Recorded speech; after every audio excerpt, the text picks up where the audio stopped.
ಪ್ರಭು ಕ್ರಿಸ್ತರಲ್ಲಿ ನನ್ನೊಲವಿನ ಸಹೋದರ ಸಹೋದರಿಯರೇ, ಇಂದು ನಾವು ವಿಶೇಷವಾಗಿ ಮಾತೆ ಮರಿಯಮ್ಮನವರ ಹುಟ್ಟುಹಬ್ಬವನ್ನು ಆಚರಿಸಲು ಇಲ್ಲಿ ನೆರೆದಿದ್ದೇವೆ. ಅವರ ಮೇಲಿಟ್ಟಿರುವ ಪ್ರೀತಿ ಇಂದು ನಮಗೆ ಅರಿವಾಗಿದೆ.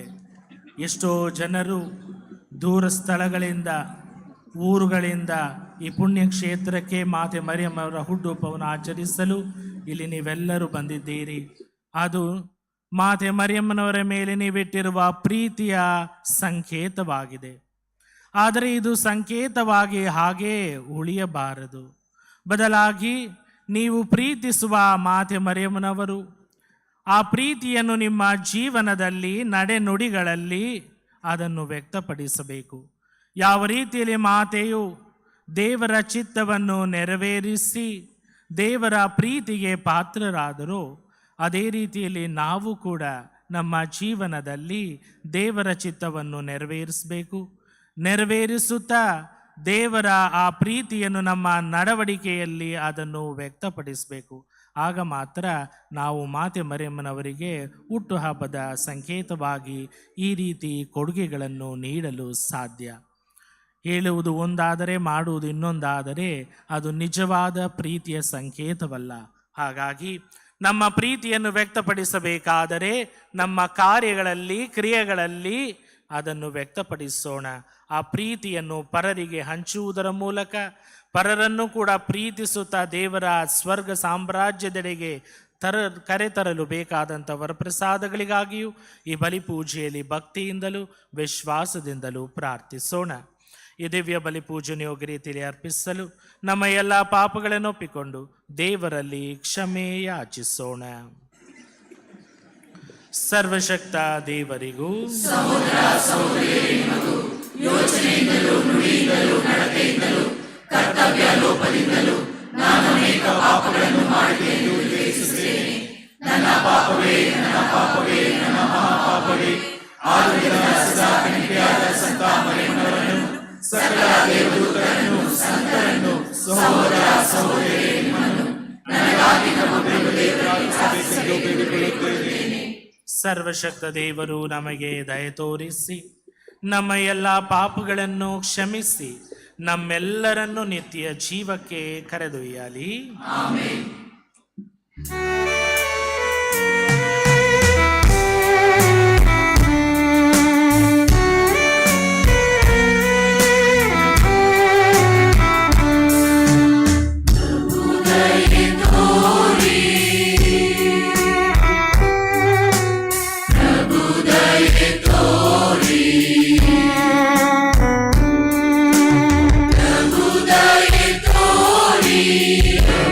Buddha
ಪ್ರಾರ್ಥಿಸೋಣ.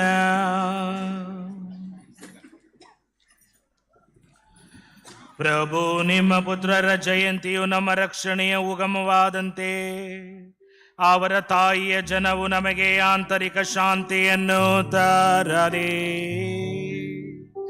ಅಂತೆಯೇ ಕನ್ಯಾಮರಿಯಮ್ಮನವರ ಜಯಂತಿಯ ಹಬ್ಬದಂದು ಸ್ವರ್ಗೀಯ ಕೃಪಾವರದ ಕೊಡುಗೆಗಳನ್ನು ನಿಮ್ಮ ಸೇವಕರಾದ ನಮಗೆ ಕರುಣಿಸಿರಿ. ನಿಮ್ಮೊಂದಿಗೆ ಪವಿತ್ರಾತ್ಮರ ಐಕ್ಯದಲ್ಲಿ ದೇವರಾಗಿ ಯುಗ ಯುಗಾಂತರಕ್ಕೂ ಜೀವಿಸಿ ಆಳುವ ನಮ್ಮ ಪ್ರಭು ನಿಮ್ಮ ಪುತ್ರರು ಆಗಿರುವ ಯೇಸು ಕ್ರಿಸ್ತರ ಮುಖಾಂತರ ನಿಮ್ಮನ್ನು ಪ್ರಾರ್ಥಿಸುತ್ತೇವೆ.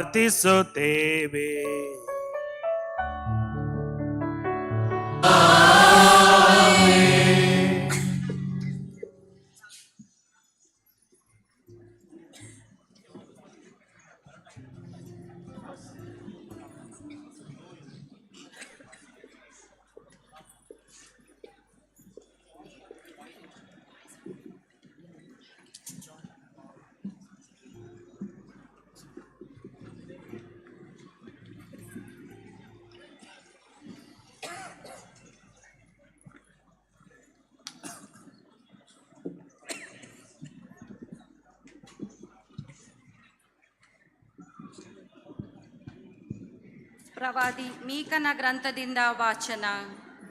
ಸರ್ವೇಶ್ವರ ಸ್ವಾಮಿ ಇಂತೆನ್ನುತ್ತಾರೆ, ಎಫ್ರಾತದ ಬೆತ್ಲೆಹೇಮೆ, ಜುದಯದ ಕುಲಗಳಲ್ಲಿ ನೀನು ಅತಿ ಚಿಕ್ಕವಳಾಗಿದ್ದರೂ ಇಸ್ರಾಯೇಲನ್ನು ಆಳತಕ್ಕವನು ನಿನ್ನಿಂದಲೇ ಉದಯಿಸುವನು.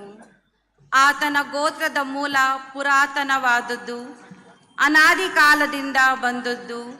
ಇಂತಿರಲು ದಿನ ತುಂಬಿದವಳು ಹೆರುವವರೆಗೂ ಸರ್ವೇಶ್ವರ ತನ್ನ ಜನರನ್ನು ಶತ್ರುಗಳ ವಶಕ್ಕೆ ಬಿಟ್ಟು ಬಿಡುವರು. ಆ ನಂತರ ಅಳಿದುಳಿದ ಸಹೋದರರು ಬಂದು ಇಸ್ರಾಯೇಲ್ ಜನರೊಂದಿಗೆ ಸೇರಿಕೊಳ್ಳುವರು.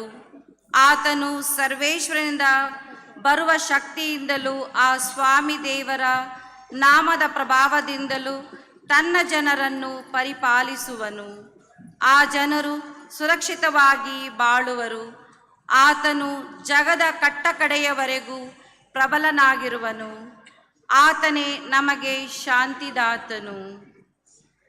ಪ್ರಭುವಿನ ವಾಕ್ಯ. ದೇವರಿಗೆ ಕೃತಜ್ಞತೆ ಸಲ್ಲಲಿ.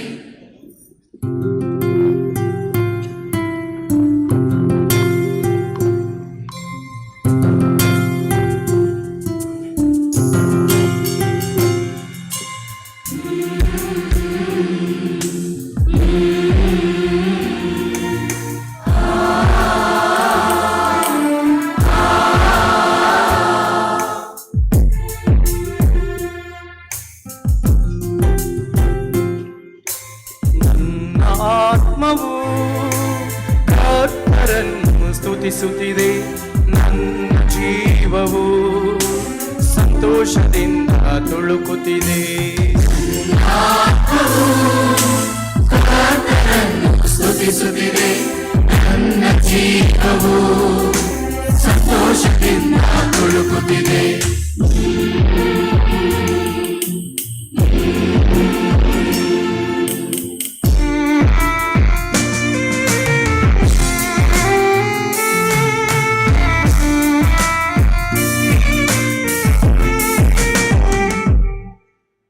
ಏಕೆಂದರೆ ತನ್ನ ಸೇವಕಿಗೆ ದೀನತೆಯನ್ನು ತೋರಿಗರು,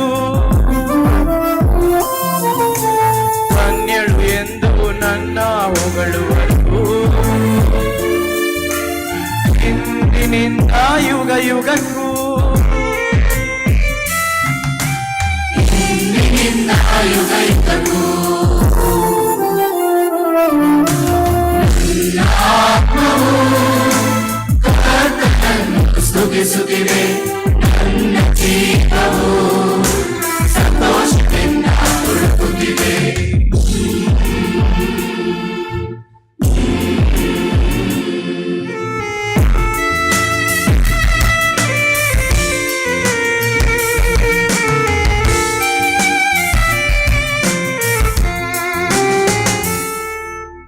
ಮಾಡಿಗನು ಸರ್ವಶಕ್ತನು, ಮಹತ್ ಕಾರ್ಯಗಳನ್ನು ಆತನ ಹೆಸರು ಪೂಜ್ಯವು. ಆತನ ಕರುಣೆಯು ಶಾಶ್ವತವು, ಆತನ ಕರುಣೆಯು ಶಾಶ್ವತವು. ಆತ್ಮವು ಕರ್ತನನ್ನು ಸ್ತುತಿಸುತ್ತಿದೆ, ನನ್ನ ಜೀವವು ಸಂತೋಷದಿಂದ ತುಳುಕುತ್ತಿದೆ.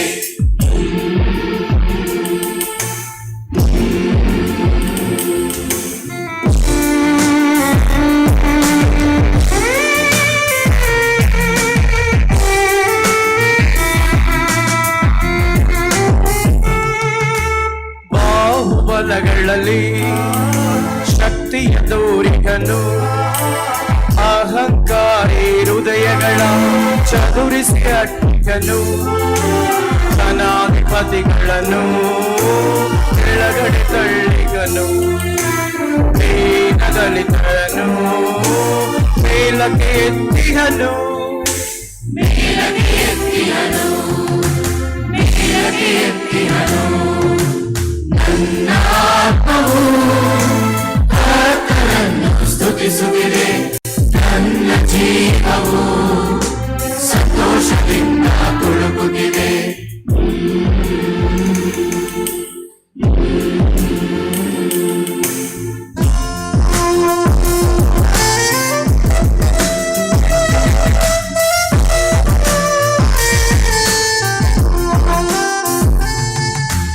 ಹಸಿದಿಯ ಜನತೆಯನ್ನು ಕೃಷ್ಣಾನದಿ ತುಂಬಿ ತಳ್ಳಿಹನು ಶ್ರೀಮಂತ ಜನರನ್ನು ಮರಿಗೈಲಿಗಳು ಈಗನು ಪೂರ್ವಜರಿಗೆ ಮಾಡಿದ ವಚನವನ್ನು ನೆನೆದನು ಕರುಣೆಯಿಂದ ಇಸ್ರಾಯೇಲರನು ಪ್ರೀತಿಯು ಸಲಹಿದನು ಪ್ರೀತಿಯು ಸಲಹಿದನು ನನ್ನ ಆತ್ಮವು ಕರ್ತನನ್ನು ಸ್ತುತಿಸುತ್ತಿದೆ ನನ್ನ ಜೀವವು ಸಂತೋಷದಿಂದ ತುಳುಕುತ್ತಿದೆ ನನ್ನ ಆತ್ಮವು ಕರ್ತನನ್ನು ಸ್ತುತಿಸುತ್ತಿದೆ ನನ್ನ ಜೀವವು ಸಂತೋಷದಿಂದ ತುಳುಕುತ್ತಿದೆ.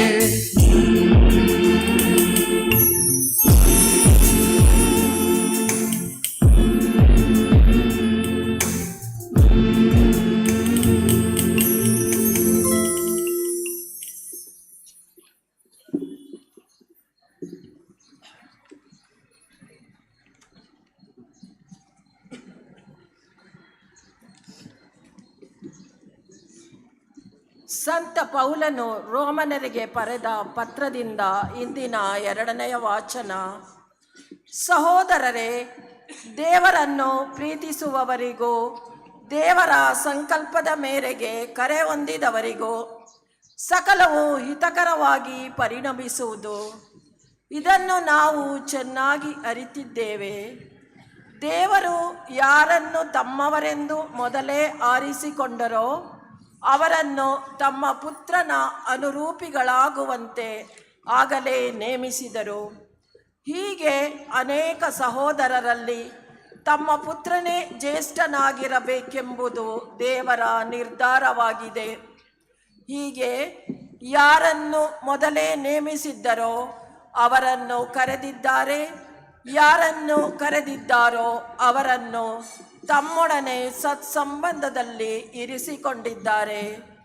ಯಾರನ್ನು ತಮ್ಮೊಡನೆ ಸತ್ಸಂಬಂಧದಲ್ಲಿ ಇರಿಸಿಕೊಂಡಿದ್ದಾರೋ ಅವರನ್ನು ಮಹಿಮಾ ಪದವಿಗೆ ಸೇರಿಸಿಕೊಂಡಿದ್ದಾರೆ. ಪ್ರಭುವಿನ ವಾಕ್ಯವಿದು.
ಪ್ರಭು ನಿಮ್ಮೊಡನೆ ಇರಲಿ.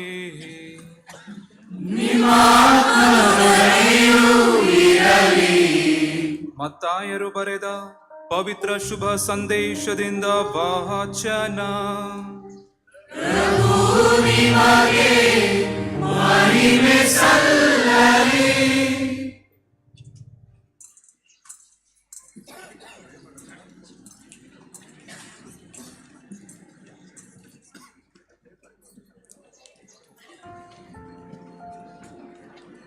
ಅಬ್ರಹಾಮನ ಮನೆತನಕ್ಕೆ ಸೇರಿದ ದಾವೀದ ಕುಲದ ಯೇಸು ಕ್ರಿಸ್ತರ ವಂಶಾವಳಿ. ಅಬ್ರಹಾಮನಿಗೆ ಇಸಾಕನು, ಇಸಾಕನಿಗೆ ಯಾಕೋಬನು, ಯಾಕೋಬನಿಗೆ ಯೂದ ಹಾಗೂ ಆತನ ಸಹೋದರರು ಹುಟ್ಟಿದರು. ಯೂದನಿಗೆ ತಾಮರ ಎಂಬವಳಿಂದ ಪೆರಸ್ ಹಾಗೂ ಜೆಹರನ್ ಹುಟ್ಟಿದರು. ಪೆರಸನಿಗೆ ಹೆಸ್ರೋನ್, ಹೆಸ್ರೋರನಿಗೆ ರಾಮ್, ರಾಮನಿಗೆ ಅಮಿನದಬ, ಅಮಿನದಾಬನಿಗೆ ನೆಹಸ್ಸೋನ್, ನೆಹಸ್ಸೋನನಿಗೆ ಸಲ್ಮೋನ್, ಸಲ್ಮೋನನಿಗೆ ರಹಾಬ್ ಎಂಬವಳಿಂದ ಬೋವಜ್, ಬೋವಜನನಿಗೆ ರೂತ್ ಎಂಬವಳಿಂದ ಓಬೇದ್, ಓಬೇದನಿಗೆ ಜೆಸ್ಸೆಯ, ಜೆಸ್ಸೆಯನಿಗೆ ದಾವೀದರಸನು ಹುಟ್ಟಿದರು. ದಾವೀದನಿಗೆ ಊರಿಯನ ಹೆಂಡತಿಯಿಂದ ಸೊಲೊಮೋನ್, ಸೊಲೊಮೋನನಿಗೆ ರೆಹಬ್ಬಾಮ, ರೆಹಬ್ಬಾಮನಿಗೆ ಅಬೀಯ, ಅಬೀಯನಿಗೆ ಆಸನ್ ಹುಟ್ಟಿದರು. ಆಸನನಿಗೆ ಯೋಸೆಫಾತ್, ಯೋಸೆಫಾತನಿಗೆ ಯೆಹೋರಾಮ್, ಯೆಹೋರಾಮನಿಗೆ ಉಜ್ಜೀಯ ಹುಟ್ಟಿದರು. ಉಜ್ಜೀಯನಿಗೆ ಯೋತಾಮ್, ಯೋತಾಮನಿಗೆ ಆಹಾಜ್, ಆಹಾಜನಿಗೆ ಹಿಜ್ಕೀಯನು ಹುಟ್ಟಿದರು. ಹಿಜ್ಕೀಯನಿಗೆ ಮನಸ್ಸೆ, ಮನಸ್ಸೆಗೆ ಆಮೋನ್, ಆಮೋನನಿಗೆ ಯೋಷಿಯ ಹುಟ್ಟಿದರು. ಯೋಷಿಯನಿಗೆ ಯೆಕೊನ್ಯ ಮತ್ತು ಅವನ ಸಹೋದರರು ಹುಟ್ಟಿದರು. ಈ ಸಮಯದಲ್ಲೇ ಇಸ್ರಾಯೇಲರನ್ನು ಬಾಬಿಲೋನಿಗೆ ಸೆರೆ ಒಯ್ದದ್ದು.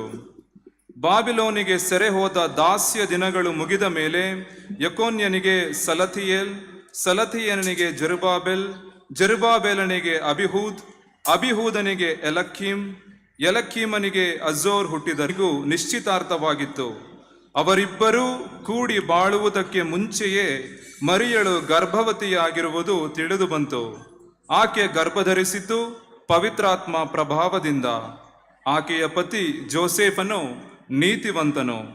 ಮರಿಯಳನ್ನು ಅವಮಾನಕ್ಕೆ ಗುರಿ ಮಾಡುವ ಉದ್ದೇಶ ಅವನದಲ್ಲವಾದ್ದರಿಂದ ಯಾರಿಗೂ ತಿಳಿಯದ ಹಾಗೆ ನಿಶ್ಚಿತಾರ್ಥವನ್ನು ಮುರಿದು ಬಿಡಬೇಕೆಂದಿದ್ದನು. ಆತನು ಈ ಕುರಿತು ಆಲೋಚಿಸುತ್ತಿದ್ದಂತೆ ದೇವದೂತನು ಕನಸಿನಲ್ಲಿ ಕಾಣಿಸಿಕೊಂಡು, ದಾವೀದ ವಂಶದ ಜೋಸೆಫನೇ, ಮರಿಯಳನ್ನು ನಿನ್ನ ಪತ್ನಿಯನ್ನಾಗಿ ಸ್ವೀಕರಿಸಲು ಅಂಜಬೇಡ. ಆಕೆ ಗರ್ಭಧರಿಸಿರುವುದು ಪವಿತ್ರಾತ್ಮ ಪ್ರಭಾವದಿಂದಲೇ. ಆಕೆ ಒಬ್ಬ ಮಗಳನ್ನು ಹೆರುವಳು. ಆತನಿಗೆ ನೀನು ಯೇಸು ಎಂದು ಹೆಸರಿಡಬೇಕು, ಏಕೆಂದರೆ ತನ್ನ ಜನರನ್ನು ಅವರ ಪಾಪಗಳಿಂದ ರಕ್ಷಿಸಿ ಉದ್ಧಾರ ಮಾಡುವವನು ಆತನೇ ಎಂದರು. ಇಗೋ, ಕನ್ಯೆಯೊಬ್ಬಳು ಗರ್ಭ ತಳೆದು ಪುತ್ರನೊಬ್ಬನನ್ನು ಪ್ರಸವಿಸುವಳು. ಇಮ್ಯಾನುವೆಲ್ ಎಂದು ಆತನಿಗೆ ಹೆಸರಿಡುವರು ಎಂಬುದಾಗಿ ಪ್ರವಾದಿಯ ಮುಖಾಂತರ ಸರ್ವೇಶ್ವರ ಹೇಳಿದ ಪ್ರವಚನ ನೆರವೇರುವಂತೆ ಇದೆಲ್ಲ ಸಂಭವಿಸಿತು. ಇಮ್ಯಾನುವೆಲ್ ಎಂದರೆ ದೇವರು ನಮ್ಮೊಡನೆ ಇದ್ದಾರೆ ಎಂದು ಅರ್ಥ. ಪ್ರಭುವಿನ ಶುಭ ಸಂದೇಶ.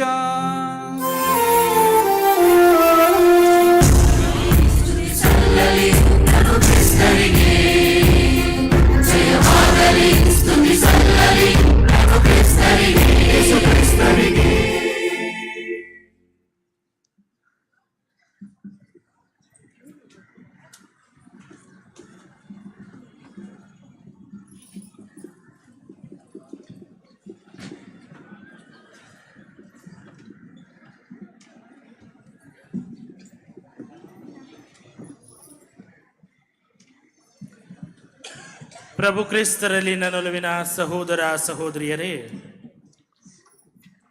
ಬಾಲಕನೊಬ್ಬನು ತನ್ನ ಕೈಯಲ್ಲಿ ಚೀಟಿಯನ್ನು ಹಿಡಿದುಕೊಂಡು ತಾಯಿಯ ಬಳಿ ಹೋಗಿ, ಅಮ್ಮ, ಇದು ನಮ್ಮ ಶಾಲೆಯಲ್ಲಿ ನಿಮಗೆ ಕೊಟ್ಟಿದ್ದಾರೆ, ಅದು ನಿನ್ನ ಬಳಿಯೇ ನೀಡಬೇಕೆಂದು ಹೇಳಿದ್ದಾರೆ, ಹಾಗಾಗಿ ಇದನ್ನು ನಿನ್ನ ಬಳಿ ನೀಡುತ್ತಿದ್ದೇನೆ.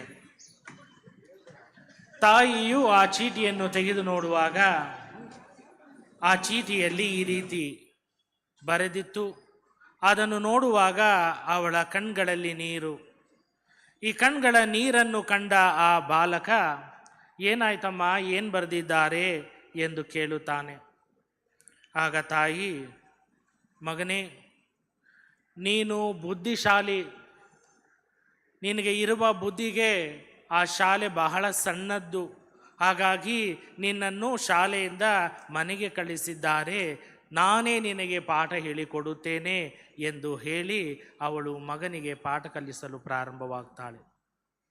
ಕಾಲಕ್ರಮೇಣ ದೊಡ್ಡವನಾಗಿ ಅವನೇ ಥಾಮಸ್ ಆಲ್ವಾ ಎಡಿಸನ್ ಆಗ್ತಾನೆ. ಯಾವ ವ್ಯಕ್ತಿಯನ್ನು ಶಾಲೆಯಿಂದ ತಳ್ಳಲಾಯಿತು, ಯಾವ ವ್ಯಕ್ತಿ ಶಾಲೆಯಿಂದ ಬೇಡ ಎಂದು ಹೇಳಿ ತಳ್ಳಲಾಗಿತ್ತು, ಅದನ್ನು ತಾಯಿ ಮಗನ ಬಗ್ಗೆ ಅರಿತು ಮಗನಿಗೆ ಎಲ್ಲ ವಿಧವಾದ ಪೋಷಣೆ ನೀಡಿ ಉತ್ತಮ ನಾಯಕನಾಗಿ ಮಾಡಿದಳು. ಒಂದು ದಿನ ತಾಯಿ ಸತ್ತ ಬಳಿಕ ಅವರ ರೂಮ್ಗೆ ಹೋಗಿ ಎಲ್ಲ ಕ್ಲೀನ್ ಮಾಡ್ತಾ ಇರಬೇಕಾದ್ರೆ ಆ ಪೆಟ್ಟಿಗೆಯಲ್ಲಿ ಈ ಚೀಟಿಯನ್ನು ತೆಗೆದು ನೋಡುತ್ತಾನೆ. ಅರೆ, ಇದು ನಾನು ಕೊಟ್ಟ ಚೀಟಿ, ಏನಿದೆ ಇದರಲ್ಲಿ ಎಂದು ಅವನು ಆ ಚೀಟಿಯನ್ನು ಓದಲು ಪ್ರಾರಂಭಿಸ್ತಾನೆ.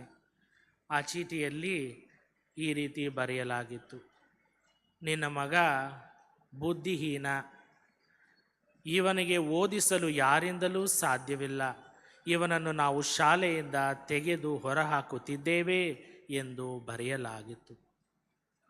ಯಾವ ಶಾಲೆ ಆ ವ್ಯಕ್ತಿ ಬೇಡ, ಈ ಬಾಲಕ ಯಾವುದಕ್ಕೂ ಸರಿ ಇಲ್ಲ, ಯಾವುದಕ್ಕೂ ಹೋಲುವುದಿಲ್ಲ ಎಂದು ಹೇಳಿ ತಳ್ಳಿ ಹಾಕಿದಂತಹ ಮಗುವನ್ನು ತಾಯಿಯಾದವಳು ತನ್ನ ಪೋಷಣೆಯ ಮೂಲಕ, ತಾಯಿಯಾದವಳು ಮಗನ ಮೇಲೆ ಸಂಪೂರ್ಣವಾದ ಭರವಸೆಯಿಂದ ಆ ಮಗುವನ್ನು ಪೋಷಣೆ ಮಾಡುತ್ತಾಳೆ, ಬೆಳೆಸುತ್ತಾಳೆ, ಒಂದು ಉತ್ತಮ ನಾಯಕನಾಗಿ ಮಾಡುತ್ತಾಳೆ. ಒಬ್ಬ ಸಾಧಾರಣ ತಾಯಿ ಈ ರೀತಿ ಮಾಡಬೇಕಾದ್ರೆ ಆ ಸಾಧಾರಣ ತಾಯಿ ಪ್ರೀತಿಯನ್ನು ಮಕ್ಕಳಿಗೆ ತೋರಿಸಬಹುದಾದರೆ ಮಾತೆ ಮರಿಯಮ್ಮನವರು ಎಷ್ಟರ ಮಟ್ಟಿಗೆ ತಮ್ಮ ಪ್ರೀತಿಯನ್ನು ನಮ್ಮ ಮೇಲೆ ತೋರ್ಪಡಿಸುತ್ತಾರೆ. ಖಂಡಿತವಾಗಿ ಅವರ ಪ್ರೀತಿಯನ್ನು ವರ್ಣಿಸಲು ಸಾಧ್ಯವಿಲ್ಲ. ಅವರ ಪ್ರೀತಿಯನ್ನು ನಾವು ವಿಶೇಷವಾದ ರೀತಿಯಲ್ಲಿ ಅದು ಬಣ್ಣಿಸಲು ಸಾಧ್ಯವಿಲ್ಲ. ಬದಲಾಗಿ ಅದು ವಿಶೇಷವಾದ ಪ್ರೀತಿ, ಅದು ವಿಶೇಷವಾದ ಮಮತೆ, ಯಾರು ಅರಿಯದಂತಹ, ಯಾರು ವರ್ಣಿಸಲಾಗದಂತಹ ಪ್ರೀತಿಯನ್ನು ಇಲ್ಲಿ ನೆರೆದಿರುವ ನಾವೆಲ್ಲರೂ ಅನುಭವಿಸಿದ್ದೇವೆ. ಇಲ್ಲಿ ನೆರೆದಿರುವ ನಾವೆಲ್ಲರೂ ಅದನ್ನು ಪಡೆದಿದ್ದೇವೆ ಎನ್ನಾಗ ಅದಕ್ಕೆ ಒಂದು ರೀತಿಯಲ್ಲಿ ಯಾವ ರೀತಿಯಲ್ಲಿ ಅದನ್ನು ಪಡೆದಿದ್ದೇವೆ ಎಂದನ್ನು ಕೂಡ ನಾವು ಧ್ಯಾನಿಸಬೇಕು. ಇಂದಿನ ವಾಚನಗಳೆಲ್ಲವನ್ನು ನೋಡುವಾಗ ಯೇಸು ಕ್ರಿಸ್ತರು ಬೆತ್ಲೆಹೇಮಲ್ಲಿ ಹುಟ್ಟುತ್ತಾರೆ. ಆ ಮೊದಲನೇ ವಾಚನದಲ್ಲಿ ಮೀಕ ಪ್ರವಾದಿ ಹೇಳುತ್ತಾನೆ, ಬೆತ್ಲೆಹೇಮೆ ಒಂದು ಸಣ್ಣ ಗ್ರಾಮ, ಆ ಗ್ರಾಮದಲ್ಲಿ ಉದಯಿಸುತ್ತಾನೆ ಒಬ್ಬ ನಾಯಕ, ಲೋಕೋದ್ಧಾರಕ, ಲೋಕವನ್ನು ರಕ್ಷಿಸುವಂತಹ ಆ ವ್ಯಕ್ತಿ ಅಲ್ಲಿ ಜನಿಸುತ್ತಾನೆ. ಯಾವ ಜನರು ಆ ಬೆತ್ಲೆಹೇಮರು ಯಾವುದಕ್ಕೂ ಪ್ರಯೋಜನವಿಲ್ಲ. ಆ ಬೆತ್ಲೆಹೇಮ್ ಒಂದು ಸಣ್ಣ ಗ್ರಾಮ, ಆ ಬೆತ್ಲೆಹೇಮ್ ಯಾರೂ ನೆನೆಸದಂತಹ ಒಂದು ಗ್ರಾಮ.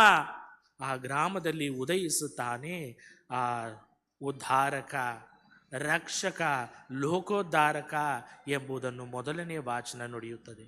ಇನ್ನು ಶುಭ ಸಂದೇಶವನ್ನು ನೋಡುವಾಗ ಪ್ರಿಯ ಸಹೋದರ ಸಹೋದರಿಯರೇ, ನಾವು ಆ ವಂಶಾವಳಿಯನ್ನು ನಾವು ನೋಡಿದ್ದೇವೆ. ಆ ವಂಶಾವಳಿಯನ್ನು ನೋಡುವಾಗ ಯಾವ ರೀತಿಯಲ್ಲಿ ಅರಸರುಗಳು, ಅಧಿಕಾರಿಗಳು, ಆ ಅಂತಸ್ತುಗಳು ಎಲ್ಲವನ್ನು ತೊರೆದು ಒಂದು ಸಾಧಾರಣ ವಂಶಾವಳಿಗೆ, ಅಂದರೆ ಆ ಪೂರ್ವಜರಿಂದ ಬಂದಂತಹ ವಂಶಾವಳಿಯ ಬಗ್ಗೆ ನಮಗೆ ವರ್ಣಿಸಲಾಗಿದೆ. ಯಾವ ರೀತಿಯಲ್ಲಿ ದೇವರು ಒಬ್ಬರನ್ನು ಆರಿಸಿಕೊಳ್ಳಬಹುದು, ಯಾರೂ ನೆನೆಸದೇ ಇರುವಂಥದ್ದು, ಯಾರೂ ಬಯಸದಂತೆ ಇರುವುದು, ದೇವರು ಅಂಥವರನ್ನು ಆರಿಸಿಕೊಳ್ಳುತ್ತಾರೆ ಎಂಬುದರ ಮೂಲಕ, ಈ ವಂಶಾವಳಿಯ ಮೂಲಕ ಅದನ್ನು ನಮಗೆ ತಿಳಿಯಪಡಿಸಲಾಗಿದೆ.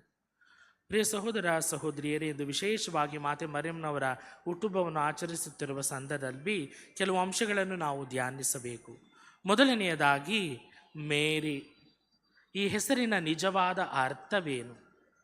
ಮೇರಿಯ ನಿಜವಾದ ಅರ್ಥವೇನು?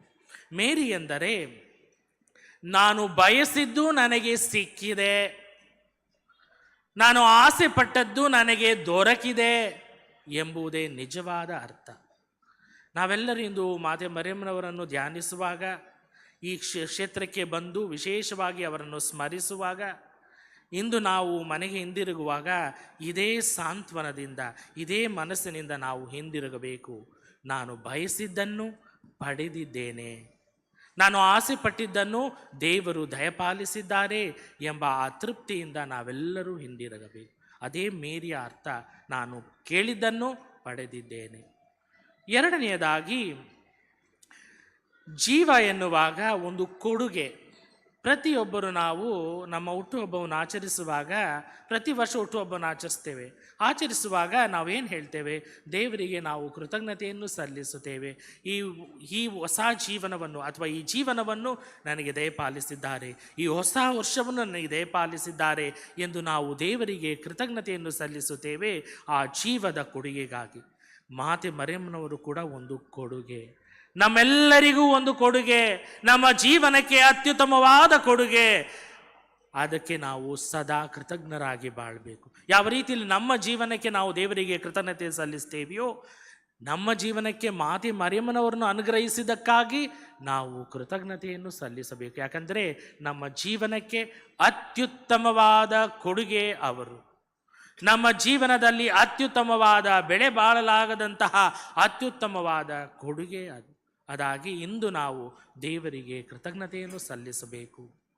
ಮೂರನೆಯದಾಗಿ ಮಾತೆ ಮರಿಯಮ್ಮನವರು ವಿಶೇಷವಾದ ಒಂದು ಮಗು ಜನಿಸುವಾಗ. ಯಾಕೆ? ಮೊದಲನೆಯದಾಗಿ ಜನ್ಮ ಪಾಪವಿಲ್ಲದೆ ಜನಿಸಿದಂಥ ತಾಯಿ, ಅದಕ್ಕಾಗಿ ಅದು ವಿಶೇಷವಾದ ಮಗು. ಎರಡನೆಯದಾಗಿ ದೇವರ ಯೋಜನೆಗೆ ಆರಿಸಲ್ಪಟ್ಟಂತಹ ಆ ಮಗು. ದೇವರ ಯೋಜನೆಯನ್ನು ಲೋಕಕ್ಕೆ ಬೆಳಗಿಸಿ ಲೋಕವನ್ನು ಉದ್ಧಾರ ಮಾಡಲು ಬರುವಂತಹ ಆ ಒಂದು ಮಗು. ಹಾಗಾಗಿ ಅದೊಂದು ವಿಶೇಷವಾದ ಮಗು. ಮೂರನೆಯದಾಗಿ ತಂದೆ ತಾಯಿಗಳು ಹಲವಾರು ವರ್ಷಗಳಿಂದ ಬೇಡಿ ಆ ಪ್ರಾರ್ಥನೆಯ ಫಲವಾಗಿ, ಆ ತಪಶ್ಚರ್ಯದ ಫಲವಾಗಿ ಅನುಭವಿಸಿದಂತಹ ಮಗು ಅದು. ಹಾಗಾಗಿ ಮಾತೆ ಮರಿಯಮ್ಮನವರು ವಿಶೇಷವಾದ ರೀತಿಯಲ್ಲಿ ಒಂದು ವಿಶೇಷವಾದ ಮಗು. ನಾಲ್ಕನೆಯದಾಗಿ ಪ್ರಿಯ ಸಹೋದರ ಸಹೋದರಿಯರೇ, ಮಾತೆ ಮರಿಯಮ್ಮನವರು ಕುಟುಂಬದಲ್ಲಿ ಜನಿಸಿದರು. ಕುಟುಂಬದಲ್ಲಿ ಜನಿಸುವಾಗ ಖಂಡಿತವಾಗಿ ಆ ತಾಯಿಗೆ ಕುಟುಂಬದ ಆಗು ಹೋಗುಗಳು, ಕುಟುಂಬದಲ್ಲಿ ಬರುವ ಪ್ರತಿಯೊಂದು ಅಂಶಗಳು, ಕುಟುಂಬದಲ್ಲಿ ನಡೆದು ಬರುವ ಹಾದಿಗಳು, ಕುಟುಂಬದಲ್ಲಿ ಎದುರಾಗುವಂತಹ ಕಷ್ಟಗಳು, ಕುಟುಂಬದಲ್ಲಿ ಬರುವಂತಹ ಎಲ್ಲ ತೊಂದರೆಗಳು ಆ ತಾಯಿಗೆ ಅರಿವಿದೆ. ಆ ಕುಟುಂಬದಲ್ಲಿ ಜನಿಸುವುದರ ಮೂಲಕ ನಮ್ಮ ಎಲ್ಲ ಕುಟುಂಬಗಳನ್ನು ಅವರು ಪವಿತ್ರೀಕರಿಸಿದ್ದಾರೆ. ಹಾಗಾಗಿ ನಾವೆಲ್ಲರೂ ದೇವರಿಗೆ ಕೃತಜ್ಞತೆಯನ್ನು ಸಲ್ಲಿಸಬೇಕು ನಮ್ಮ ಕುಟುಂಬಗಳಿಗೆ.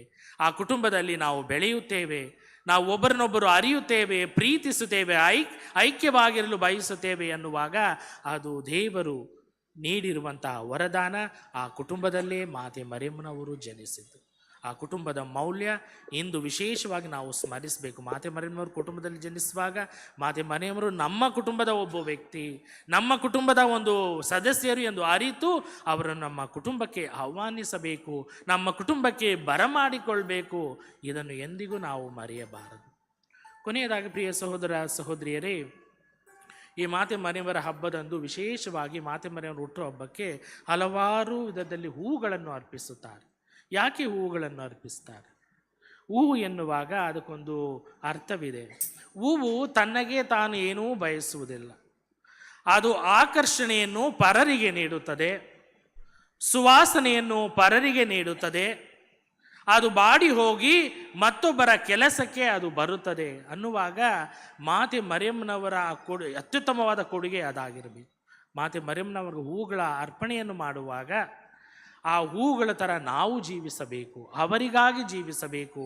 ಅವರಿಗಾಗಿ ನಾವು ಮತ್ತೊಬ್ಬರನ್ನು ಆಕರ್ಷಿಸಿ ಅವರ ಬಳಿ ಕರೆತರಬೇಕು. ಅದೇ ನಾವು ಅವರಿಗೆ ನೀಡುವಂತಹ ಕೊಡುಗೆ ಮತ್ತು ಹುಟ್ಟುಹಬ್ಬದ ಕಾಣಿಕೆಯಾಗಿರುತ್ತದೆ.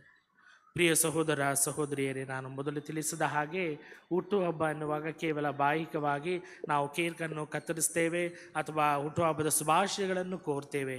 ಮಾತೆ ಮರಿಯಮ್ಮನವರಿಗೆ ಅದೇ ಶುಭಾಶಯವನ್ನು ಕೋರುತ್ತಾ ಅವರಿಗೆ ಒಂದು ವಾಗ್ದಾನ ಮಾಡಬೇಕು. ತಾಯಿ, ನಿಮ್ಮಂತೆ ನಾನು ಜೀವಿಸಲು ಪ್ರಯತ್ನಿಸ್ತೇನೆ, ನಿಮ್ಮಂತೆ ನಾನು ಬಾಳಲು ಪ್ರಯತ್ನಿಸ್ತೇನೆ. ಎಷ್ಟಾ ಕಷ್ಟ ಬಂದರೂ ಸರಿ, ಎಷ್ಟೇ ತೊಂದರೆ ಬಂದರೂ ಸರಿ, ನಿಮ್ಮಂತೆ ನಾನು ದೇವರ ಚಿತ್ತಕ್ಕೆ ಮಣಿದು ದೇವರ ಚಿತ್ತದಂತೆ ನಾನು ಜೀವಿಸಿ ಎಲ್ಲ ಕಾಲಗಳಲ್ಲಿಯೂ ಎಲ್ಲ ಕ್ಷಣಗಳಲ್ಲಿಯೂ ದೇವರನ್ನು ಅಗಲದೆ ಅವರನ್ನು ಹಿಂಬಾಲಿಸಿ ಉತ್ತಮ ಶಿಷ್ಯರಾಗಿ ಬಾಳುತ್ತೇವೆ ಎಂದು ಅವರಿಗೆ ವಾಗ್ದಾನ ಮಾಡೋಣ. ಆ ವಾಗ್ದಾನ ಅವರಿಗೆ ಕೊಡುಗೆಯಾಗಲಿ, ಆ ಹುಟ್ಟುಹಬ್ಬದ ಒಂದು ಶುಭಾಶಯವಾಗಲಿ, ಎಲ್ಲಕ್ಕಿಂತಲೂ ಹೆಚ್ಚಾಗಿ ಅವರಿಗೆ ನಮ್ಮ ಹೂವಿನ ಹಾರವಾಗಲಿ. ಈ ವಿಶೇಷವಾದ ವರಪ್ರಸಾದಕ್ಕಾಗಿ ಈ ಬಲಿಪೂಜೆಯಲ್ಲಿ ಭಕ್ತಿಯಿಂದಲೂ ವಿಶ್ವಾಸದಿಂದಲೂ ಪ್ರಾರ್ಥಿಸೋಣ. ಆಮೇನ್.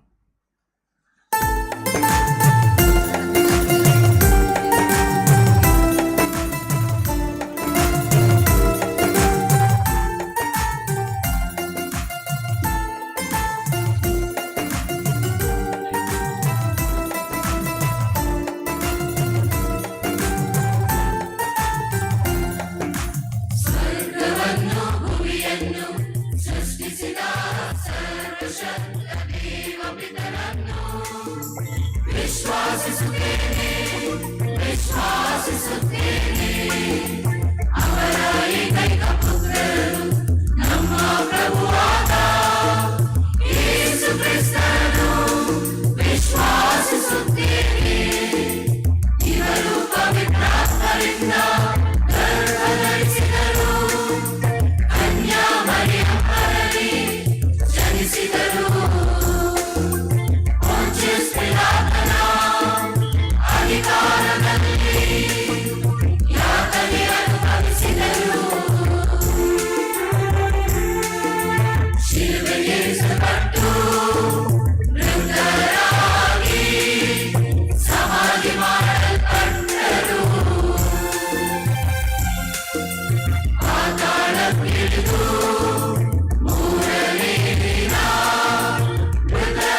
ಸರ್ವಶಕ್ತ ದೇವರೇ, ನೀವು ನಮಗೆ ನೀಡಿರುವ ಎಲ್ಲ ಕೊಡುಗೆಗಳಿಗಾಗಿ ನಿಮಗೆ ವಂದನೆಯನ್ನು ಸಲ್ಲಿಸುತ್ತೇವೆ.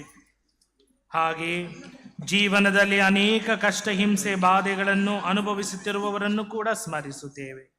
ಅವರಿಗಾಗಿ ಮಾಡುವ ನಮ್ಮ ಮನದಾಳದ ಕೋರಿಕೆಗಳನ್ನು ದಯೆಯಿಂದ ಆಲಿಸಿರೆಂದು ನಿಮ್ಮಲ್ಲಿ ದೈನ್ಯದಿಂದ ಬೇಡುತ್ತೇವೆ. ನಮ್ಮೆಲ್ಲರ ಪ್ರಾರ್ಥನೆ.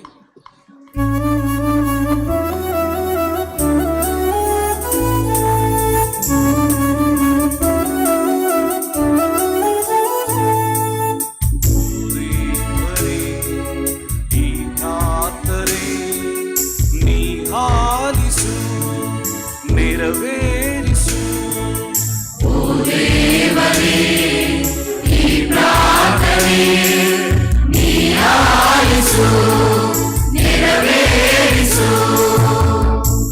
ದೇವಮಾತೆ ಮರಿಯಮ್ಮನವರ ನಿಷ್ಕಳಂಕ ಜನನೋತ್ಸವವನ್ನು ವಿಜೃಂಭಣೆಯಿಂದ ಕೊಂಡಾಡುತ್ತಿರುವ ಇಂದು ನಮ್ಮ ಧರ್ಮಸಭೆಯ ವಿಶ್ವಗುರು ಫ್ರಾನ್ಸಿಸ್ ರವರು, ನಮ್ಮ ಮಹಾಧರ್ಮಾಧ್ಯಕ್ಷರು, ಸಹಾಯಕ ಧರ್ಮಾಧ್ಯಕ್ಷರುಗಳು, ಇತರ ಧರ್ಮಾಧ್ಯಕ್ಷರುಗಳು, ಧರ್ಮಗುರುಗಳು, ಧಾರ್ಮಿಕ ಸಹೋದರ ಸಹೋದರಿಯರಿಗಾಗಿ ಪ್ರಾರ್ಥಿಸೋಣ. ಮಾತೆ ಮರಿಯಳಂತೆ ಪರರ ಸೇವೆಯಲ್ಲಿ ಇವರು ಯಶಸ್ವಿ ಗಳಿಸಲು ದೇವರು ಇವರಿಗೆ ಬೇಕಾದ ದೈವಿ ಕೃಪೆಯನ್ನು ಕರುಣಿಸಲೆಂದು ಪ್ರಾರ್ಥಿಸೋಣ.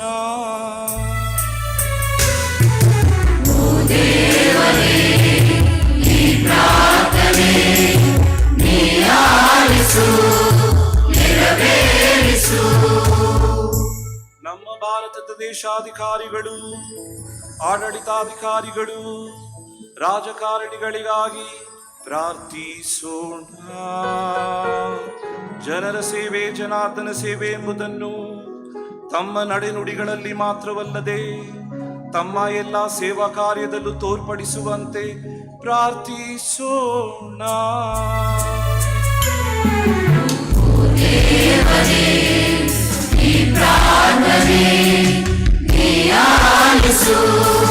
ನೆರವೇರಿಸು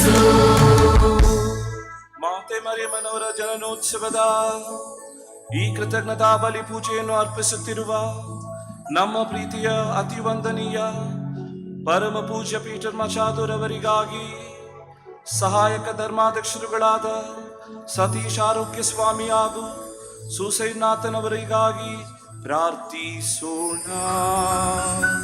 ಮಾತೆ ಮರಿಯಳು ಆಕೆಯ ಪುತ್ರ ಪ್ರಭು ಯೇಸುವು ಪೂಜ್ಯರೆಲ್ಲರಿಗೂ ಆಯುರಾರೋಗ್ಯವನ್ನು ದಯಪಾಲಿಸಿ ಅವರು ತಮ್ಮ ಪ್ರತಿಯೊಂದು ಸೇವಾ ಕಾರ್ಯದಲ್ಲೂ ಯಶಸ್ವಿಯಾಗಲೆಂದು ಪ್ರಾರ್ಥಿಸೋಣ.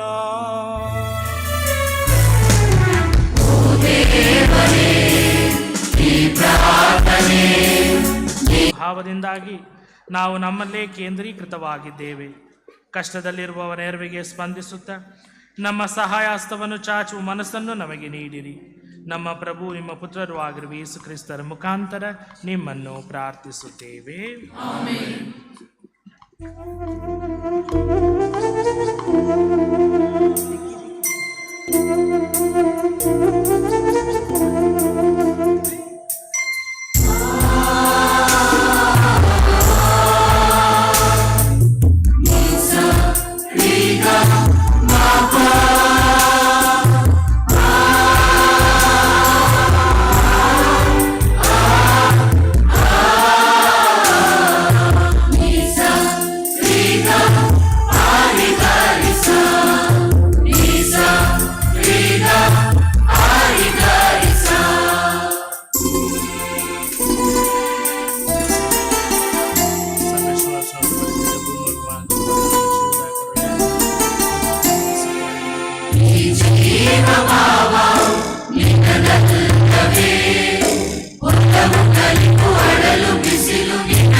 ಸಹೋದರ ಸಹೋದರಿಯರೇ, ನನ್ನ ಮತ್ತು ನಿಮ್ಮ ಈ ಬಲಿಯು ಸರ್ವಶಕ್ತ ಪಿತನಾದ ದೇವರಿಗೆ ಅಂಗೀಕೃತವಾಗುವಂತೆ ಪ್ರಾರ್ಥಿಸಿರಿ.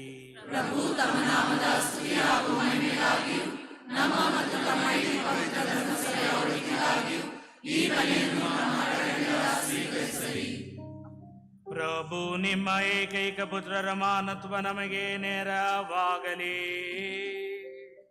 ಪರಿಶುದ್ಧ ಕನ್ಯೆಯ ಉದರದಲ್ಲಿ ಜನಿಸಿದ ಅವರು ಆಕೆಯ ಕನ್ಯತ್ವವನ್ನು ಕುಂದಿಸದೆ ಅವರ ಸಮಗ್ರತೆಯನ್ನು ಪವಿತ್ರಗೊಳಿಸಿ, ಅವರು ನಮ್ಮ ದುಷ್ಕೃತ್ಯಗಳನ್ನು ನಮ್ಮಿಂದ ತೊಲಗಿಸಿ ನಮ್ಮ ಬಲಿ ಅರ್ಪಣೆಯು ನಿಮಗೆ ಅಂಗೀಕೃತವಾಗುವಂತೆ ಮಾಡಲಿ.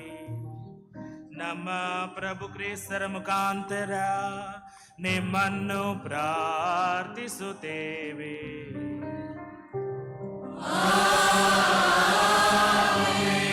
ಪ್ರಭು ನಿಮ್ಮೊಡನೆ ಇರಲಿ.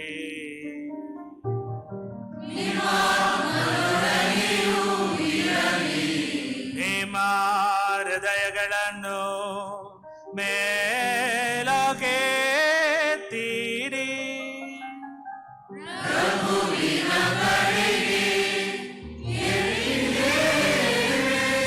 ನಮ್ಮ ಪ್ರಭು ದೇವರಿಗೆ ಕೃತಜ್ಞತೆಯನ್ನು ಸಲ್ಲಿಸೋಣ.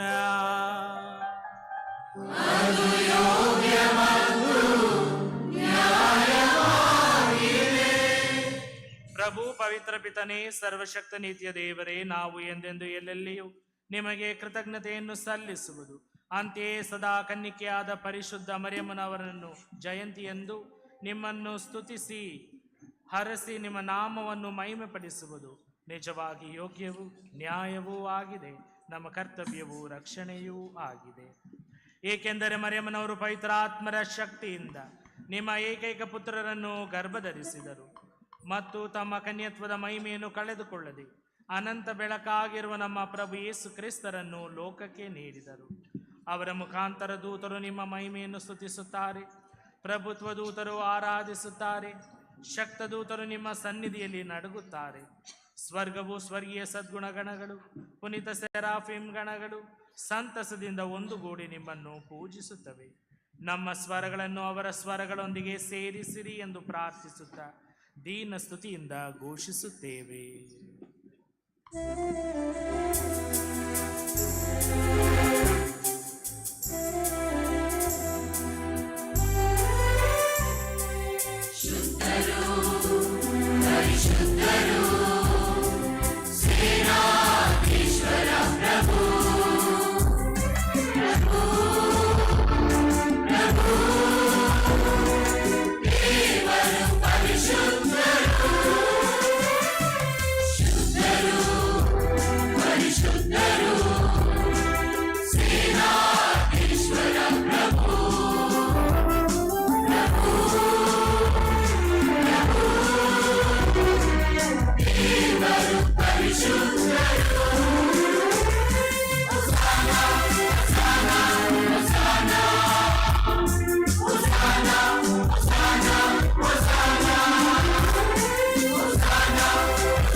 ಪ್ರಭು, ನೀವು ನಿಜವಾಗಿಯೂ ಪರಿಶುದ್ಧರು, ಸರ್ವ ಪರಿಶುದ್ಧತೆಯ ಬುಗ್ಗೆಯೂ ನೀವೇ. ಈ ಕೊಡುಗೆಗಳ ಮೇಲೆ ನಿಮ್ಮ ಪವಿತ್ರಾತ್ಮರನ್ನು ಇಬ್ಬನಿಯಂತೆ ಸುರಿಸಿ ಪಾವನಗೊಳಿಸಿರೆಂದು ಪ್ರಾರ್ಥಿಸುತ್ತೇವೆ. ನಮಗಿವು ನಮ್ಮ ಪ್ರಭು ಯೇಸು ಕ್ರಿಸ್ತರ ಶರೀರ ಮತ್ತು ರಕ್ತವಾಗುವಂತೆ ಮಾಡಿರಿ. ಅವರನ್ನು ಪರಾಧೀನ ಮಾಡಲಾದ ಸಮಯದಲ್ಲಿ ಸ್ವಇಚ್ಛೆಯಿಂದ ತಮ್ಮ ಯಾತನೆಗೆ ಒಳಗಾದಾಗ ಅವರು ರೊಟ್ಟಿಯನ್ನು ತೆಗೆದುಕೊಂಡು ಕೃತಜ್ಞತೆಯನ್ನು ಸಲ್ಲಿಸಿ ಅದನ್ನು ಮುರಿದು ತಮ್ಮ ಶಿಷ್ಯರಿಗೆ ಕೊಡುತ್ತಾ ಹೀಗೆಂದರು, ತೆಗೆದುಕೊಳ್ಳಿ, ಇದನ್ನು ನೀವೆಲ್ಲರೂ ಭುಜಿಸಿರಿ, ಏಕೆಂದರೆ ಇದು ನಿಮಗಾಗಿ ಒಪ್ಪಿಸಲಾಗುವ ನನ್ನ ಶರೀರ.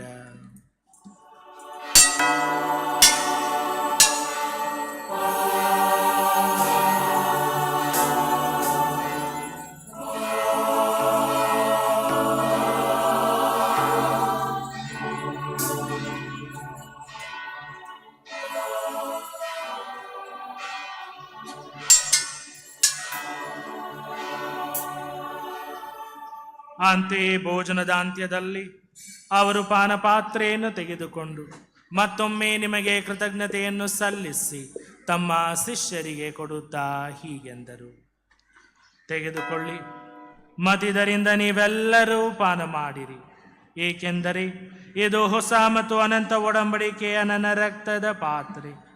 ಈ ರಕ್ತವು ನಿಮ್ಮ ಮತ್ತು ಅನೇಕರ ಪಾಪಗಳ ಪರಿಹಾರಕ್ಕಾಗಿ ಸುರಿಸಲಾಗುವುದು. ಇದನ್ನು ನನ್ನ ಸ್ಮರಣೆಗಾಗಿ ಮಾಡಿರಿ.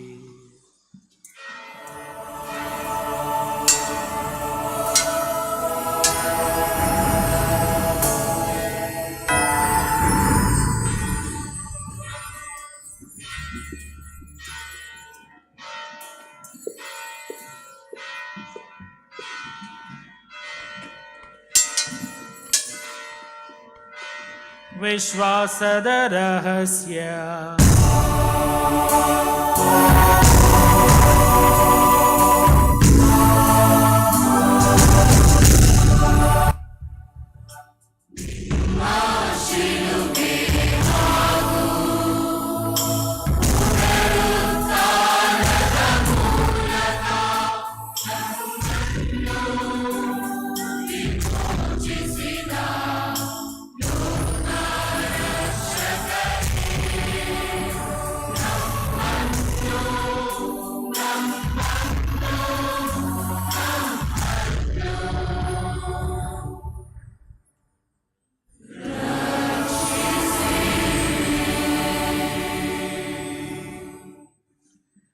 ಆದುದರಿಂದ ಪ್ರಭು ನಿಮ್ಮ ಸಮ್ಮುಖದಲ್ಲಿ ನಿಂತು ಸೇವೆ ಸಲ್ಲಿಸಲು ನಮ್ಮನ್ನು ಯೋಗ್ಯರೆಂದು ಪರಿಗಣಿಸಿದಕ್ಕಾಗಿ ನಿಮಗೆ ಕೃತಜ್ಞತೆಯನ್ನು ಸಲ್ಲಿಸುತ್ತೇವೆ. ಕ್ರಿಸ್ತರ ಮರಣ ಮತ್ತು ಪುನರುತ್ಥಾನದ ಸ್ಮರಣೆಯನ್ನು ಆಚರಿಸುತ್ತಾ ಜೀವವೀಯುವ ರೊಟ್ಟಿಯನ್ನು ರಕ್ಷಣೀಯ ಪಾತ್ರೆಯನ್ನು ನಿಮಗೆ ಅರ್ಪಿಸುತ್ತೇವೆ. ಕ್ರಿಸ್ತರ ಶರೀರ ಮತ್ತು ರಕ್ತದಲ್ಲಿ ಪಾಲ್ಗೊಳ್ಳುವ ನಮ್ಮನ್ನು ಪವಿತ್ರಾತ್ಮರು ಒಂದುಗೂಡಿಸಬೇಕೆಂದು ನಿಮ್ಮನ್ನು ವಿನಯದಿಂದ ಭಿನ್ನಯಿಸುತ್ತೇವೆ. ಪ್ರಭು, ನಿಮ್ಮ ವಿಶ್ವವ್ಯಾಪ್ತಿಯ ಧರ್ಮಸಭೆಯನ್ನು ಸ್ಮರಿಸಿಕೊಳ್ಳಿರಿ. ನಮ್ಮ ವಿಶ್ವಗುರು ಫ್ರಾನ್ಸಿಸ್ ಅವರೊಂದಿಗೂ, ನಮ್ಮ ಧರ್ಮಾಧ್ಯಕ್ಷರು ಪೀಟರ್ ಅವರೊಂದಿಗೂ, ನಮ್ಮ ಸಹಾಯಕ ಧರ್ಮಾಧ್ಯಕ್ಷರುಗಳಾದ ಸತೀಶ್ ಮತ್ತು ಸುಸೇನಾದನ್ ಅವರೊಂದಿಗೂ, ಸಕಲ ಯಾಜಕರೊಂದಿಗೂ ಅದನ್ನು ನಿಮ್ಮ ಪ್ರೀತಿ ಪರಿಪೂರ್ಣದೆಡೆಗೆ ಮುನ್ನಡೆಸಿರಿ.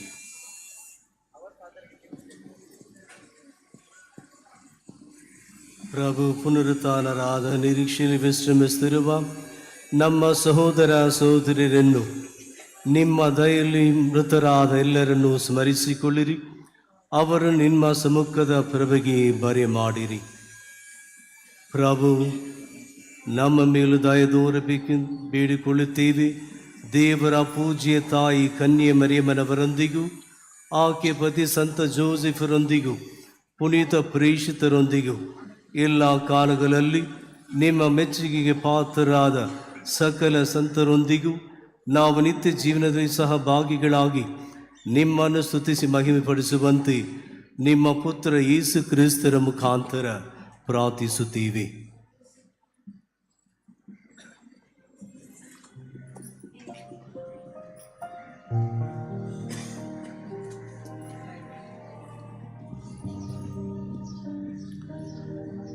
ಇವರ ಮುಖಾಂತರವು ಇವರೊಂದಿಗೂ ಇವರಲ್ಲಿಯೂ ಸರ್ವಶಕ್ತ ತಂದೆಯಾದ ದೇವರೇ, ಪವಿತ್ರಾತ್ಮರ ಐಕ್ಯದಲ್ಲಿ ಸರ್ವ ಗೌರವವು ಮಹಿಮೆಯು ಯುಗ ಯುಗಾಂತರಕ್ಕೂ ನಿಮಗೆ ಸಲಾಲಿ.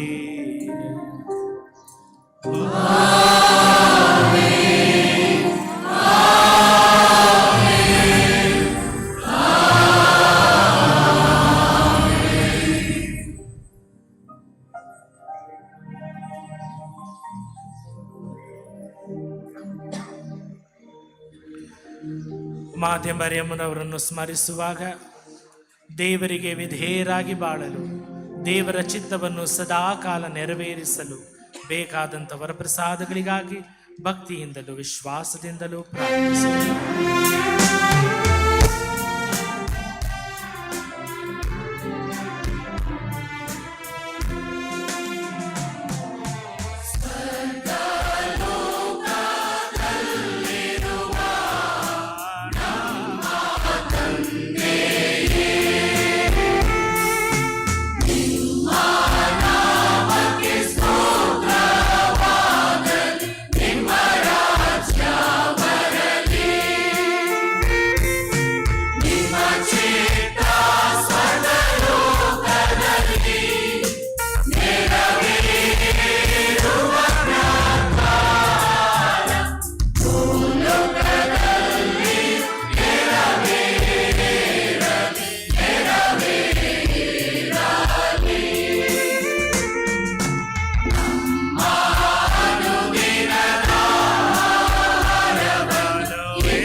ಪ್ರಭು ಸಕಲ ಕೇಡುಗಳಿಂದ ನಮ್ಮನ್ನು ರಕ್ಷಿಸರೆಂದು ಪ್ರಾರ್ಥಿಸುತ್ತೇವೆ. ನಿಮ್ಮ ದಯ ನೆರವನ್ನು ಪಡೆದು ಪಾಪದಿಂದ ಸದಾ ವಿಮುಕ್ತರಾಗಿ ಎಲ್ಲ ಸಂಕಷ್ಟಗಳಿಂದ ಸುರಕ್ಷಿತರಾಗಿರುವಂತೆ ನಮ್ಮ ಜೀವಮಾನದಲ್ಲಿ ಶಾಂತಿಯನ್ನು ದಯೆಯಿಂದ ಕರುಣಿಸಿರಿ. ನಾವು ಸ್ವರ್ಗಾನಂದವನ್ನು, ನಮ್ಮ ರಕ್ಷಕ ಯೇಸು ಕ್ರಿಸ್ತರ ಆಗಮನವನ್ನು ನಿರೀಕ್ಷಿಸುತ್ತಿದ್ದೇವೆ.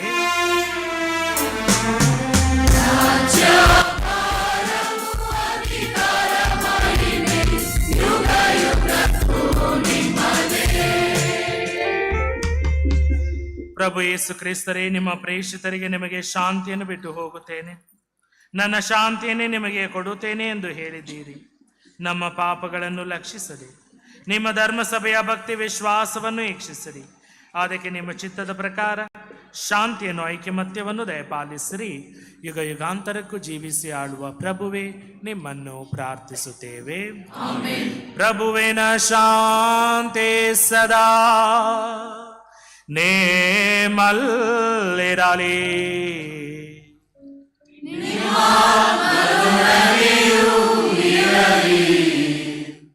ಪರಸ್ಪರ ಶಾಂತಿಯನ್ನು ಕೋರೋಣ.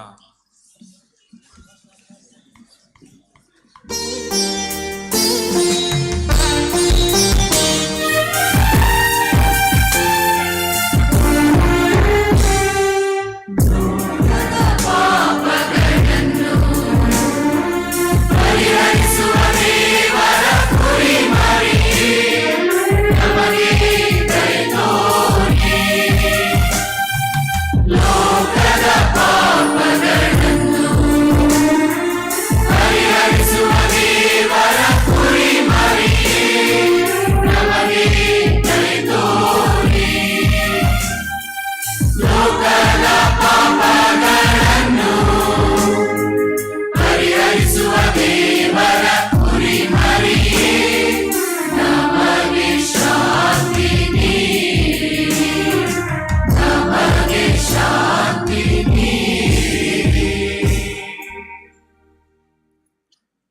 ಈಗೋ ಲೋಕದ ಪಾಪಗಳನ್ನು ಪರಿಹರಿಸುವ ದೇವರ ಕುರಿಮರಿ. ಇದರ ಪಾಸ್ಕಾ ಭೋಜನಕ್ಕೆ ಆಹ್ವಾನಿತರಾದ ನಾವೆಲ್ಲರೂ ಭಾಗ್ಯವಂತರು.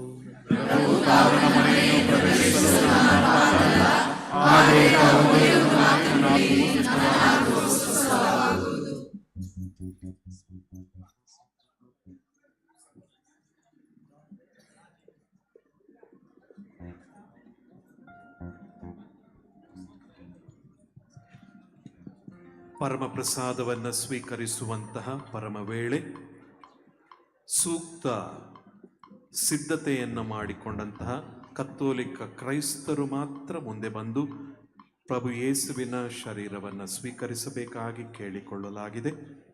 ಮಿಕ್ಕವರೆಲ್ಲರೂ ನಮ್ಮ ಬಾಂಧವರು ತಮ್ಮ ಸ್ಥಳದಲ್ಲೇ ಇದ್ದು ಬಲಿಪೂಜೆಯಲ್ಲಿ ಭಾಗವಹಿಸುತ್ತಾ ಕೊನೆಯಲ್ಲಿ ಆಶೀರ್ವಾದವನ್ನು ಪಡೆಯಬೇಕಾಗಿ ಕೇಳಿಕೊಳ್ಳುತ್ತೇನೆ.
ಪ್ರಾರ್ಥಿಸೋಣ. ಪ್ರಭು ಕನ್ಯಾಮರಿಯಮ್ಮನವರ ಜಯಂತಿಯು ಅಖಿಲ ಲೋಕಕ್ಕೆ ನಿರೀಕ್ಷೆ ಹಾಗೂ ರಕ್ಷಣೆಯ ಉದಯ ತಂದಿತು. ಈ ಪವಿತ್ರ ರಹಸ್ಯಗಳ ಮೂಲಕ ನೀವು ನವೀಕರಿಸಿದ ನಿಮ್ಮ ಧರ್ಮಸಭೆಯು ಇಂದು ಹರ್ಷಾನಂದದಿಂದ ನಿಮ್ಮನ್ನು ಸ್ತುತಿಸಲಿ. ನಮ್ಮ ಪ್ರಭು ಕ್ರಿಸ್ತರ ಮುಖಾಂತರ ನಿಮ್ಮನ್ನು ಪ್ರಾರ್ಥಿಸುತ್ತೇವೆ.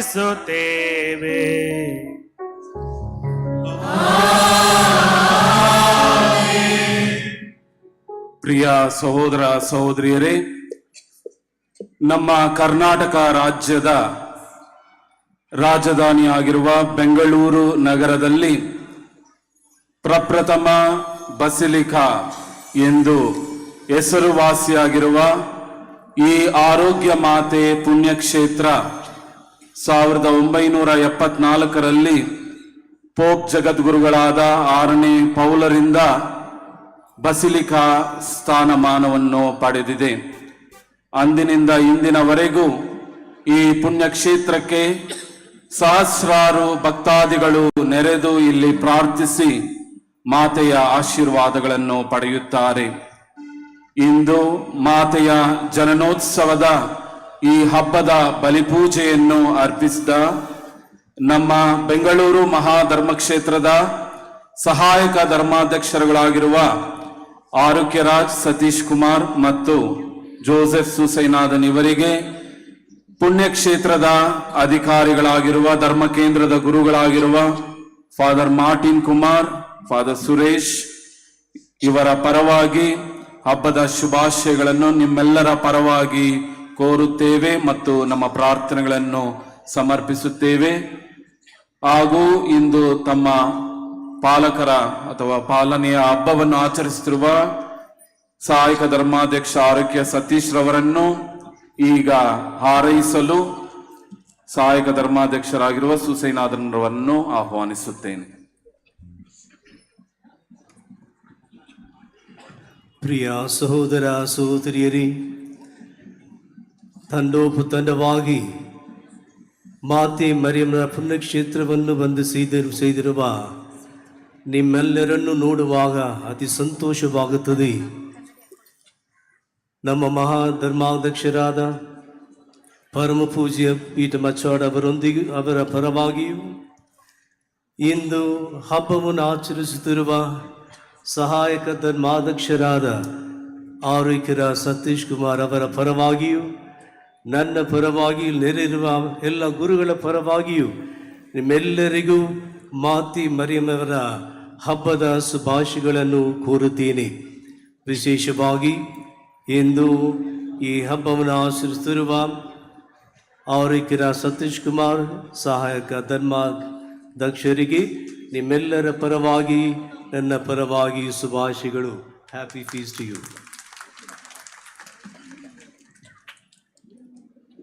ಪ್ರಿಯರೇ, ಈ ಪುಣ್ಯಕ್ಷೇತ್ರ ಇನ್ನೂ ಬೆಳೆಯಲು ನಮ್ಮ ಮಹಾಧರ್ಮ ಕ್ಷೇತ್ರದ ವತಿಯಿಂದ ನಮ್ಮ ಮಹಾಧರ್ಮಾಧ್ಯಕ್ಷರು ಅನೇಕ ಯೋಜನೆಗಳನ್ನು ಕೈಗೊಂಡಿದ್ದಾರೆ.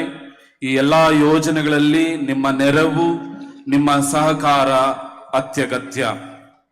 ಹಾಗೂ ಇಂದು ಸಂಜೆ 5:30 ಗಂಟೆಗೆ ಅಲಂಕೃತ ತೇರು ಮೆರವಣಿಗೆ ಇರುತ್ತದೆ. ಅದನ್ನು ಆಶೀರ್ವದಿಸಲು ನಮ್ಮ ಮಹಾಧರ್ಮಾಧ್ಯಕ್ಷರಾದ ಪೀಟರ್ ಮಚಾಡೋ ಮತ್ತು ಸಹಾಯಕ ಧರ್ಮಾಧ್ಯಕ್ಷರುಗಳು ಇಲ್ಲಿ ಆಗಮಿಸಲಿದ್ದಾರೆ. ಮತ್ತು ನಮ್ಮ ಕರ್ನಾಟಕ ರಾಜ್ಯದ ಮುಖ್ಯಮಂತ್ರಿಗಳಾಗಿರುವ ಶ್ರೀಯುತ ಸಿದ್ದರಾಮಯ್ಯರವರು ಕೂಡ ಆಗಮಿಸಲಿದ್ದಾರೆ. ಹೆಚ್ಚು ಜನ ಈ ಕಾರ್ಯಕ್ರಮದಲ್ಲಿ ಭಾಗವಹಿಸಿ ಮಾತೆ ಮರಿಯಮ್ಮನವರ ಆಶೀರ್ವಾದಗಳನ್ನು ಪಡೆಯಿರಿ.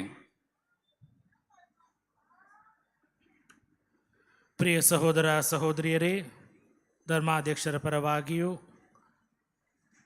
ಸಹಾಯ ಧರ್ಮಾಧ್ಯಕ್ಷರಾದ ಜೋಸೆಫ್ ಹುಸೇನಾದನ್ ರವರಿಗೂ ಪರವಾಗಿಯೂ ನನ್ನ ಪರವಾಗಿಯೂ ವಿಶೇಷವಾಗಿ ಈ ಪುಣ್ಯಕ್ಷೇತ್ರದ ವಿಚಾರಣೆ ಗುರುಗಳಾದ 1ನೇ ಸ್ವಾಮಿ ಮಾರ್ಟಿನ್ ಮತ್ತು ಸಹಾಯಕ ಗುರುಗಳಾದ ಜೋಸೆಫ್ ಸುರೇಶ್ ಮತ್ತು ಆಲ್ಬರ್ಟ್ ಇವರ ಪರವಾಗಿ ನಾವು ನಿಮ್ಮೆಲ್ಲರಿಗೂ ಶುಭಾಶಯವನ್ನು ಕೋರುತ್ತೇವೆ. ಹಬ್ಬದ ಶುಭಾಶಯ. ಅದೇ ರೀತಿಯಲ್ಲಿ ಮಾತೆ ಮರಿಯಮ್ಮನವರ ಆಶೀರ್ವಾದವನ್ನು ವಿಶೇಷವಾಗಿ ನಿಮಗೆ ಬೇಡುತ್ತೇವೆ. ಪ್ರಭು ನಿಮ್ಮೊಡನೆ ಇರಲಿ.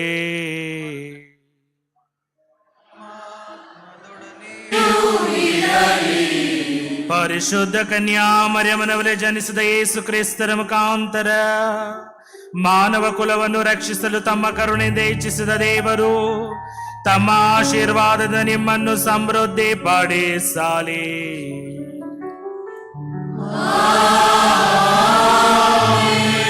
ಜೀವದಾತರನ್ನು ಪಡೆಯಲು ಕನ್ಯಾ ಮರಿಯಮ್ಮನವರ ಮುಖಾಂತರ ಯೋಗ್ಯರೆಂದು ಪರಿಗಣಿತರಾದ ನೀವು ಯಾವಾಗಲೂ ಎಲ್ಲೆಲ್ಲಿಯೂ ಆಕೆಯ ಸಂರಕ್ಷಣೆಯನ್ನು ಅನುಭವಿಸುವಂತಾಗಲಿ.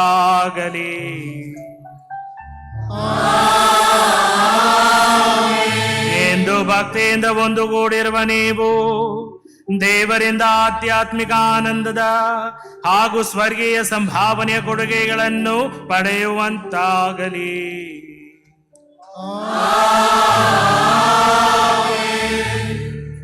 ಸರ್ವಶಕ್ತ ದೇವರಾದ ಪಿತಾ, ಸುತ ಮತ್ತು ಪವಿತ್ರಾತ್ಮರು ನಿಮ್ಮೆಲ್ಲರ ಮೇಲೆ ಸುರಿದು ನಿಮ್ಮಲ್ಲಿ ನೆಲೆಸಲಿ.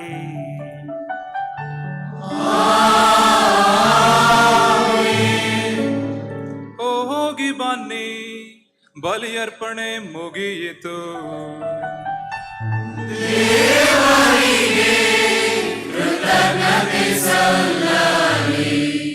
ಪ್ರಿಯರೇ, ಗಮನಿಸಿ, ಯಾತ್ರಿಗಳು ನಾಳೆಯ ದಿನ ಬಲಿಪೂಜೆಗಳಲ್ಲಿ ಭಾಗವಹಿಸಲು ಬಲಿಪೂಜೆಗಳ ಅವಕಾಶವನ್ನು ಮಾಡಿಕೊಡಲಾಗಿದೆ. ಬೆಳಿಗ್ಗೆ 6 ಗಂಟೆಯಿಂದ ಸಂಜೆ 6 ಗಂಟೆಯವರೆಗೆ ಗಂಟೆಗೊಮ್ಮೆ ಬಲಿಪೂಜೆ ಎಂದಂತೆ ತಮಿಳು, ಆಂಗ್ಲ, ಕನ್ನಡ ಮತ್ತು ಕೊಂಕಣಿ ಮಲಯಾಳಂ ಭಾಷೆಗಳಲ್ಲಿ ಬಲಿಪೂಜೆಗಳು ನೆರವೇರುತ್ತವೆ.